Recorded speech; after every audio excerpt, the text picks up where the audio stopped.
Hello. Hello. तुम कौन हो भाई? हेलो मिसेस एटजे, मैं ल्यूबा हूँ, तानिया की दोस्त। उसने मुझे आपसे मिलने की दावत दी थी, इसलिए मैं आ गई। तानिया यहाँ नहीं है। एटजे साहिबा, आपका घर तो वाकई में बहुत खूबसूरत है और मुझे रश्क आ रहा है कि तानिया अब यहाँ रहा करेगी। ये तुम क्या कह रही हो ल्यूबा? जितना मैं जानती हूँ, तानिया जल्दी आपकी बहू बनने वाली है। ये सारी बातें तुमने कहाँ से सुनी है? मैंने अपनी आंखों से तानिया और आकिफ को एक रेस्टोरेंट में बैठे देखा। एक दूसरे को तोता मैना की तरह दीवानगी से देख रहे थे। बकवास कर रही हो तुम। आकिफ ऐसा बिल्कुल नहीं है।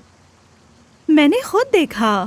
आकिफ तानिया के हाथों को चूम रहा था, लेकिन फिक्र न करें, मेरा ख्याल है तानिया यहाँ रहना नहीं चाहती। वो आकिफ को रूस ले जाएगी।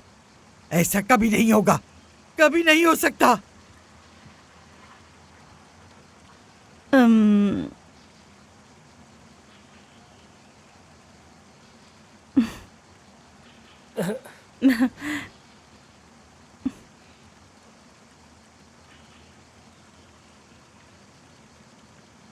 बाय।